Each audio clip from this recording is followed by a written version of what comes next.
विद्यार्थी मित्रो, संघर्ष आणि यश या संदर्भामध्ये आपण चर्चा करणार आहोत। संघर्ष आणि गौरवशाली इतिहास या संदर्भातही काही मुद्दे पाहणार आहोत। संघर्षाला काय साध्य करायचं असते या संदर्भात बघणार आहोत। संघर्ष कुणी कुणी केला याची काही उदाहरणं आपण बघणार आहोत। सगळे उदाहरणं देणं शक्यच नाही।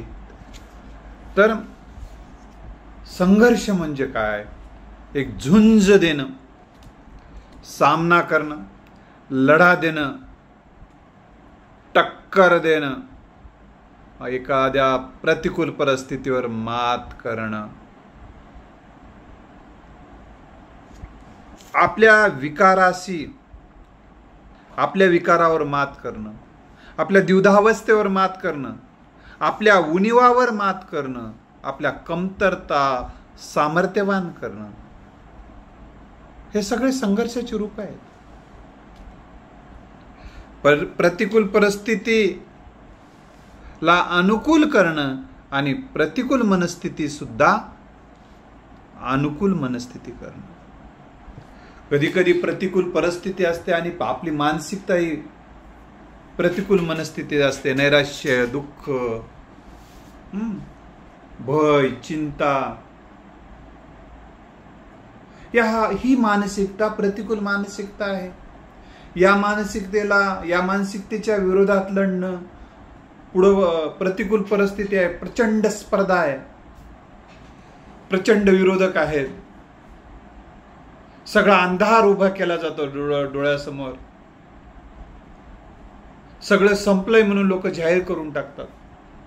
अशा परिस्थितीत नवविश्व निर्माण करण्याची ताकद ठेवून जी माणसं जगतात ती संघर्ष योद्धा असतात। संत तुकाराम महाराजांनी म्हटलेले आहे, रात्रंदिन आम्हा युद्धाचा प्रसंग, आंतर बाह्य जग आणि मन। मनातल्या विकाराच्या विरोधात आम्हाला लढायचं आहे आणि बाहेरच्या विखारी आणि विषारी लोकांच्या विरोधातही लढायचं आहे। आणि लढण्याचा उद्देश काय?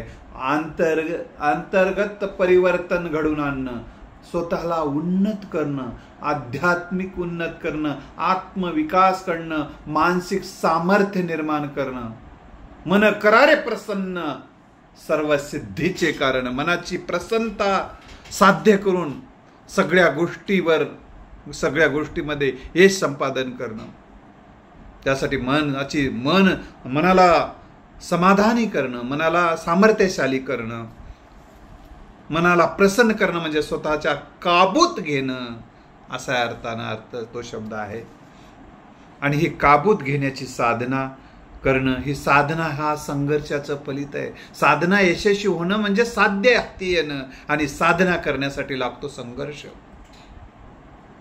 मित्रो, संत तुकोबारायांचा संघर्ष, या देशाचे दुश्मन त्यांच्या विरोधामध्ये लढा देत होते, त्यांना तुच्छ लेखलं जात होतं।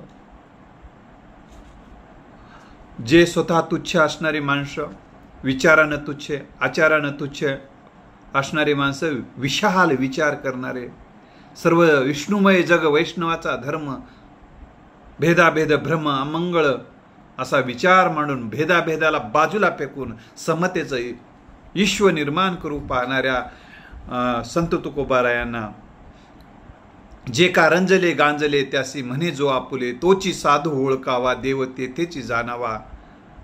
रंजल्या गांजलेल्या माणसाला उराशी धरणाऱ्या व्यक्तीला संतत्व आणि देवत्व बहाल करणाऱ्या तुकोबांना इथल्या देशाच्या दुश्मनांनी, विषमतेच्या विषारी पिल्लावळांनी प्रचंड त्रास दिला। अशा परिस्थितीत तुकाराम महाराज थकले नाहीत, भागले नाहीत। असं काही होत नाही म्हटल्यानंतर त्यांच्या वह्या अभंग, त्यांचा जीव की प्राण होता ते इंद्रायणीत फेकून देण्यात आले। म्हणजे जे काही करता येईल तितकी इथली विषारी अवलाद त्यांच्या संदर्भात जे काही करता येईल तेवढं सगळं करून बघितलेलं आहे। तरी तुकाराम महाराज या सगळ्या गोष्टीला पुरून उरले। आज जगद्गुरु तुकोबाराया म्हणून त्यांचा सन्मान होतो। एक लक्षात ठेवावे मित्रांनो, मग ते तुकोबारायांच्या वाट्याला आलं, ते संत ज्ञानेश्वरांच्या वाट्याला आलं। गावातून हाकलून दिलं, संत तुकोबारायांना त्यांच्या अख्ख्या फॅमिलीला सन्मानाचं जीवन मिळत नाही असं वाटलं. अतिशय अपमानित जीवन संत ज्ञानेश्वरांच्या आईवडिलांना भोगावं लागत होतं. आणि आपल्या जीवनाला जे अपमानित्व आलेलं आहे तेच अपमानित्व आपल्या लेकरांची याच्यातून सुटका होईल का की या अपेक्षेनं प्रायश्चित म्हणून म्हणजे पुन्हा संन्यास झाल्यानंतर त्यांचा काय हेतू होता? संन्यास झाल्यानंतर त्यांनी पुन्हा संसार केला, ते गुरुच्या आज्ञेमुळे केला विठ्ठलपंतांनी, गुरुच्या आज्ञेने केला विठ्ठलपंतांनी. आणि ते एवढा मग का तू आमच्या ते ग्रंथात कुठं लिहिलं नाही संन्यासानं संसार करणं, मग तुला वाळीत टाकतो म्हणली इथली इशारी अवलाद. मग ह्या अवलादीमुळं त्यांना बाहेर राहावं लागलं, प्रायश्चित म्हणून जीव द्यावा लागला. हे धर्म नसतो का? कुठं माणसं आपलेच माणसं मारून टाकण्याचा धर्म असतो का? पण अधर्माला धर्म समजणारे लोक त्यांना त्रास, या सगळ्या गोष्टीवर त्यांनी मात केली.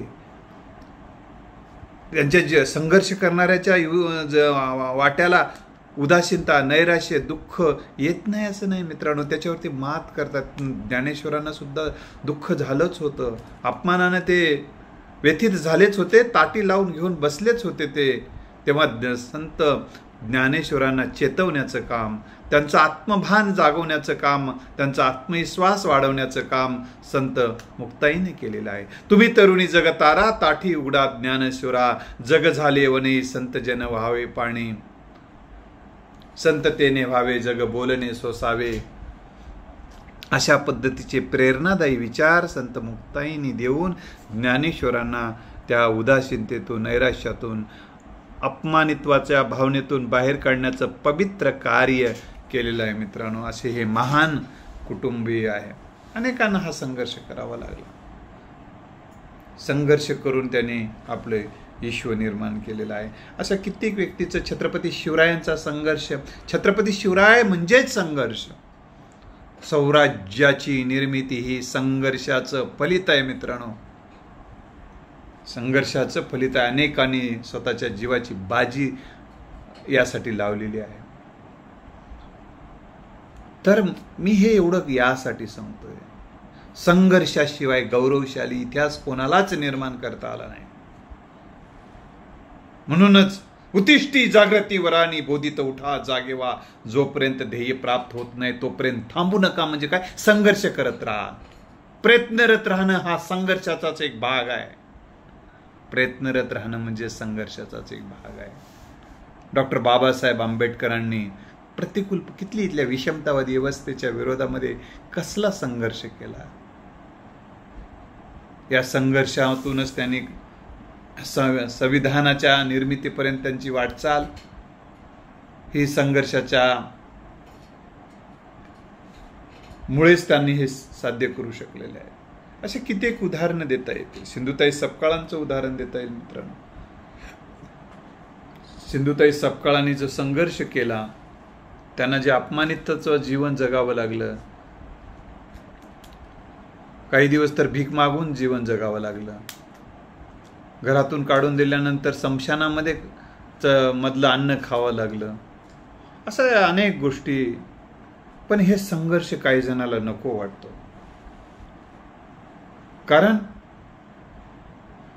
संघर्ष म्हटलं की वेदना आल्या, संघर्ष म्हटलं की वेदना आल्या. मानसिक आणि शारीरिक सुद्धा वेदना इथली व्यवस्था करत असते.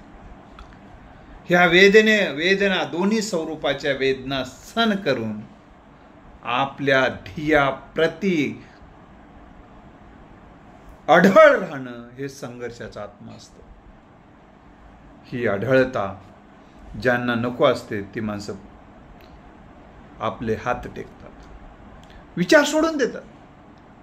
विचार मांडणं सोडून द्यायचं, नको बाबा आता जसं तुम्ही म्हणाल तसं ठीक आहे, जाऊ द्या, विचार मांडणं आम्ही आता जाऊ द्या, कशाला उगं विचार मांडलं तर अजून उगा भानगड कशाला बाबा, जाऊ द्या कशाला उगं, तुम्हाला आवड झालंय ना, नाही बंद करता आम्ही, बस गोदडीतून पांघरून झोपी जाता घरामध्ये, जाऊ दे काय करावं आता, उगं ताण डोक्याला, चांगलं करायला तर करू देण्यालेत म्हणून काही लोक हे सगळं सोडून देऊन बसतात, उदास निराश होऊन बसतात, नकोच म्हणतात, कोणाचं तोंड बघणं नको म्हणतात आता, कारण त्याचे कटू फळं, संघर्षाला कटू फळं येत असतात, हे जितकं खरं आहे. आणि या कटू फळावरही मात करून पुढे गेल्यानंतर गोड फळही मिळत असतात संघर्षाचे. लक्षात ठेवा.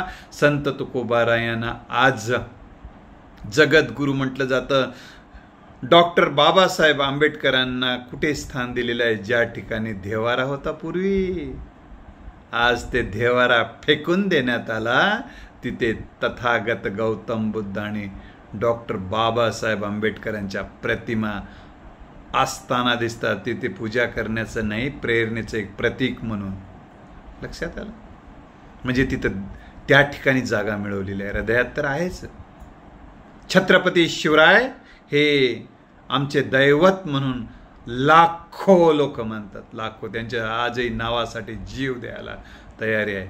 छत्रपती शिवाजी महाराज की जय म्हटल्यानंतर हत्तीचं बळ रोमामध्ये असं तयार होते मित्रांनो.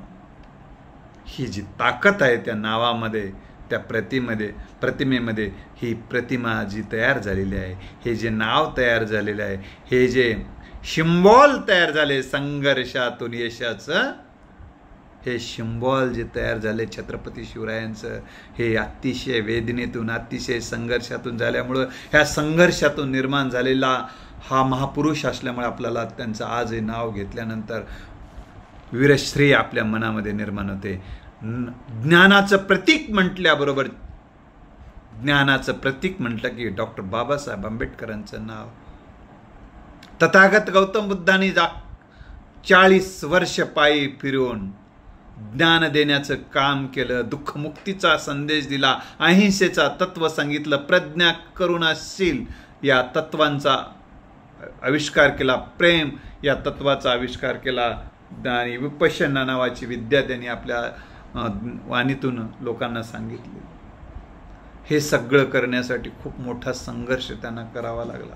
त्यांची तपश्चर्या बघितल्या कीच प्रेरणा निर्माण होते साधनेसाठी, आपल्या जीवनासाठी जी यशासाठी लागते ती साधना. मित्र, आता काही जणांना असं वाटतं की हे संघर्ष म्हणलं की वेदना शारीरिक आहे, मानसिक आहे. आम्हाला ते काहीच नको. संघर्षाशिवायच आमचा वैभवशाली इतिहास घडवून द्या. आम्हाला यशाचे प्रमाणपत्र आम्ही झोपलेले असताना आमच्या अंगावर आणून टाका.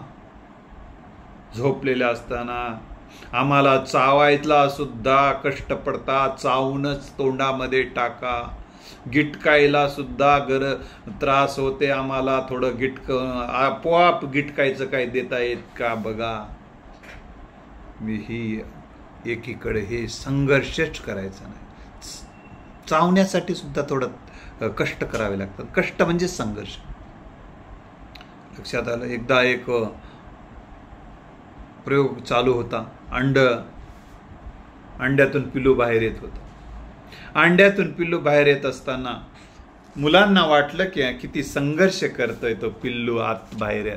अंड्यातून पिल्लू बाहेर येताना संघर्ष करून ते येत होतं, वरचे कवर फोडून. तेव्हा त्या विद्यार्थ्यांना वाटलं किती संघर्ष करतोय हा. शिक्षकांनी सांगितलं त्याला संघर्ष करू द्या, थांबा मी जाऊन येतो. मुलाने म्हणलं सरला काय कळते, या बारक्या पिल्ल्याला संघर्ष करावा लागायलाय. काढून टाकलं वरचे कवर, पोराने हातानं काढून टाकलेले आणि त्याला पिल्ल्याला बाहेर काढलं. पिल्लू मरून गेलं.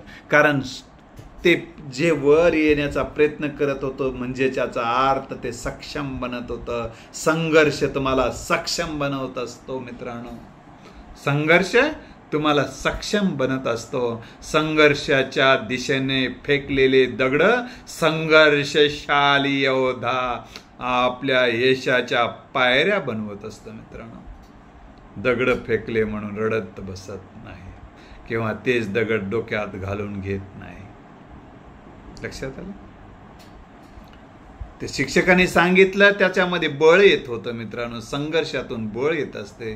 त्यामुळं दुसरे महत्वाचा मुद्दा आहे, जे आतून संघर्ष करून जे अंड आतून फुटतं त्याच्यातून पिल्लू बाहेर येतं. जे अंड लाव पिल्लू येण्या अगोदरच वरूनच फोडलं जातं, आपणच दुसरे फोडतात, त्याच्यातून आमलेट जन्माला येतं. त्यासाठी खूप दिवस संघर्ष करावा लागतो. पिल्लू येण्यासाठी संघर्ष करायचा असेल तर कशा कशाच्या विरोधात करावं लागतं. आपल्या आळसाच्या विरोधात संघर्ष करावा लागतंय. आपल्या ऐश आरामी जीवन आपल्यालाही जगावं वाटतंय. आपल्यालाही शांत राम झोपून थोडं, काही जण म्हणतात काय उगय ग्रंथ वाचायचं ग्रंथाचं पॉइंट्स काढायचे, विद्यार्थ्यांना सांगायचं, यासाठी काय संघर्ष आहे. इतकुसं घ्यावा जरा. दारू मठ गुटखा झोपीराव रात्रंदिवस सुट्ट्याच्या काळामध्ये. एक जण मला सांगितलं, झोपून राव म्हणला, ऍक्ट करायचं म्हणलं, ऐश राहायची म्हणलं, हे ऐश. तर काही काम टाळूपणा, बेजबाबदारपणा हे संघर्षाच्या विरोधातल्या बाजू आहेत. जबाबदारी घेऊन ते परिपूर्ण करणं म्हणजे संघर्ष योद्ध्याचं काम आहे. ते जबाबदारीने आपले पावर वाढतात, असं श्री श्री रविशंकरजी यांनी सांगितलेलं आहे. जितकी माणसं जबाबदारी अधिक घेतात तितके पावर वाढतात, तितकं सामर्थ्य वाढते, तितकी सत्ता मोठी त्यांच्याकडे प्राप्त होते त्यांना. तर मित्र, तुम्हाला जर संघर्षाचे जर बीज तुमच्या आत रोवले नसतील तर तुम्ही वैभवशाली इतिहास तयार करू शकत नाही. एक जण म्हणला, मला लईच त्रास आहे म्हणला. एक जण मला भेटलं, एक जण ते एक महिला होती, म्हणली सर मला लई संघर्ष आहे. म्हणले काय खूप त्रास आहे. म्हणले काय काय करावं लागते. काय नाही म्हणले, काय तुमच्या दैनंदिन जीवनामध्ये काय काय आहे. काय नाही सर म्हणले, भांड्याला बाई आहे, कपड्याला बाई आहे, स्वयंपाकाला बाई आहे, काही आणून द्यायला आहे माणसात म्हणले, तरी पण खूप काम आहे म्हणले. अच्छा, पाणी स्वतः घेऊन पिता की तोंडात ओतते कोणी म्हणलं का. म्हणजे सांगायचं हे आहे, एकीकडे हे बघितलं असताना आणि 50 फूट विहिरीतून 50 फूट खोल विहिरीतून अंधारी रात्र असो, महिला जे ग्रामीण भागामधल्या महिला मित्रांनो 50 फूट खोल विहिरीत उतरतात. पाहिलेलं आहे हे काही ऐकू नाही, ऐक्यू कल्पनेच्या ह्या गोष्टी आम्ही सांगत नाही. मी माझ्या गावातल्या महिलांकडे पाहिलं, माझ्या माईकडे सुद्धा पाहिला. 50 फूट हळद्याची घागर म्हणून राहायची. हळद्याची घागर म्हणजे मोठी, आता उचलायलाच हात जड जाईल एवढी. तेवढं पाणी घेऊन 50 फूट खोल विहिरीतून त्या पायऱ्या, ते बी अशा पायऱ्या एकदम बांधलेल्या पायऱ्या नाहीत मित्र. तिथं ते अजून पाणी निष्ठत होतं. पाय घसरला तर तिथून पडला तर सगळा चुरा होऊ शकला असता. तशा परिस्थितीमध्ये ती घागर पायावर अशी घेऊन इथं मांडीवर एक पाऊल पुढं असं उंच जाऊन तशा पद्धतीची माझी माय पाणी आणताना मी बघितलेलं आहे, पाणी काढताना मी बघितलेलं आहे त्या विहिरीमधून. माझीच माय नाही तर अनेकांच्या आयाने हे काढलेलं आहे, माझ्या गावात हे बघितलंय. आणि एकीकडे हे चित्र हे संघर्षाचं प्रतीक आहे मित्रांनो, हे संघर्षाचं प्रतीक आहे. अनेक महिला ग्रामीण भागात मी पाहिलेल्या आहेत, माझ्या माईलाही सुद्धा या परिस्थितीत पाहिलेलं आहे. हातामध्ये डोक्यावर भारा, लाकडांचा भारा, काखेमध्ये सुद्धा टोपलं जे की जेवायला नेलेलं, त्याच्यामध्ये इळा, काही अजून थोडं साहित्य, एकीकडं वर हे पुढे बैल, कधी बैल सुद्धा त्या बैलाच्या पाठीमागं धीर म्हणून तशा परिस्थितीमध्ये पाणी खाली, चिखल पाणी एवढं, कधी पाणी यायचं, चिखलात एक पाय काढायचा, एक पाय पुढं गायचा. अशा सिच्युएशन मध्ये पण ते असं कधी म्हटलं नाही की मला हे त्रास व्हायला, रडत बसलं नाही मित्रांनो. हे संघर्ष योद्धा, ह्याच्याशिवाय काही संघर्ष नाही तर काय. अशा प्रतिकूल परिस्थिती, दिवसभर काम, रात्री पुन्हा घरी गेल्यानंतर भांडे घासणं, सगळा स्वयंपाक करणं, पुन्हा पहाटे उठणं, पुन्हा कामाला लागणं, दिवस रात्र घरचं शेतातलं सगळी कामं करत असतानाही कधी मला या कामाचं टेन्शन आलेलं बघितलं नाही. तर काही काम काही जणाला नसतानाही कसं काय टेन्शन येते आणि कशाचं टेन्शन येते हे कळायला काही मार्ग दिसत नाही. मित्र, अशा संघर्ष आम्ही आईचा पहिला, वडिलाचा पहिला म्हणून आम्हालाही आज 15-15 तास अभ्यास करायची प्रेरणा आमच्या आई वडिलांमुळे मिळाली. हे कधीतरी आपण समजून घेतलं पाहिजे. हे असं संघर्ष तुमच्याही जीवनामध्ये पाहिला आहे, अनुभवला आहे. कदाचित माझ्यापेक्षा अनेकांनी संघर्ष जास्त पाहिला, माझ्यापेक्षाही, माझ्या आईवडिलापेक्षाही कितीतरी पटीचा संघर्ष काय तुमच्या आईवडिलांनी पाहिला असेल. पाहिला नाही असं मला म्हणायचं नाही, फक्त मी माझ्या अनुभवाचे बोल तेवढे सांगितलेले आहेत. तर मित्रो, संघर्ष हे तुम्हाला इतिहास निर्माण करण्याची प्रेरणा देते. संघर्ष हे प्रतिकूल परिस्थितीवर मात करण्याची तुम्हाला प्रेरणा देत असते.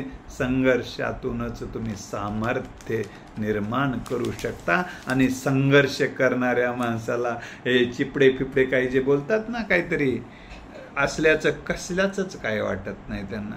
जे संघर्ष होते असतं ते मनोज जरांगे पाटलाचा कसला संघर्ष आहे, कसले आरोप, कसले टीका, कसलं काय, कसली फसवणूक, कसले त्रास, हे सगळं करत आहेत ते. अनेकांचा संघर्ष आहे.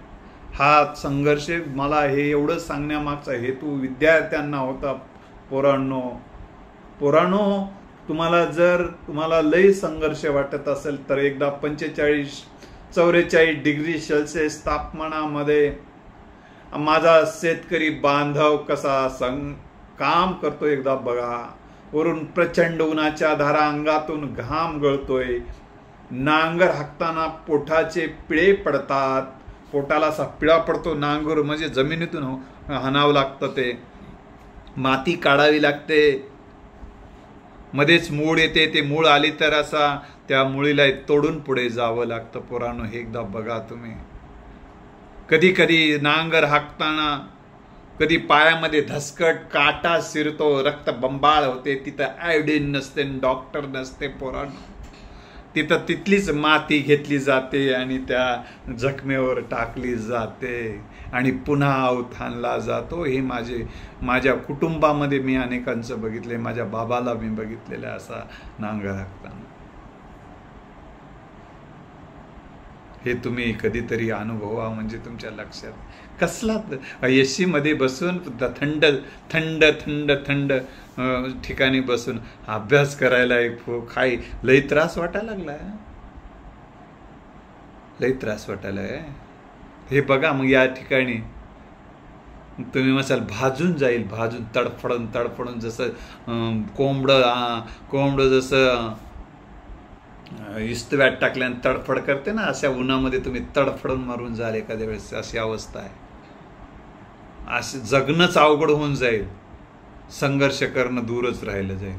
पण किमान आता सावलीमध्ये तरी बसून किमान आपण अभ्यास करून, संघर्ष करून यशस्वी तरी किमान झालं पाहिजे. हा तरी धडा किमान घेऊन विद्यार्थी मित्रांनो, जग झोपलेलं असतानाही आपल्यालाही झोप येते, साहजिक आहे.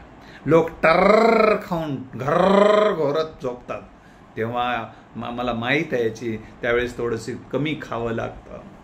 मला माहीत आहे याची वेदना काय असते, हेही मला माहीत आहे की जग झोपलेलं असताना आपल्याला जागं राहून अभ्यास करावा लागतो. वेदना आहेत, मला माहीत आहे. एकच विषय परत वाचावं लागते, ते समजून घ्यावं लागते, ते लक्षात ठेवावं लागतं. वेगवेगळे बाबीचं कॉम्बिनेशन करावं लागतं, ते त्या नॉलेजचा एकमेकाशी संबंध लावावा लागतो, ते लक्षात ठेवावं लागतं, तिथं डोकं लढवावं लागतं. हा देखील एक संघर्षच आहे. हा मानसिक संघर्ष आहे, हा बौद्धिक संघर्ष आहे. हा आमचे नीटची अभ्यास करणारे पोरं असतील किंवा UPSCचा अभ्यास करणारे, MPSCचा अभ्यास करणारे पोरं असतील, ते एका जागेवर 15-15 तास बसून अभ्यास करतात. त्या सगळ्या युवकांचा, या विद्यार्थ्यांचा संघर्ष आहेच. या संघर्षाला माझा सलाम आहेच.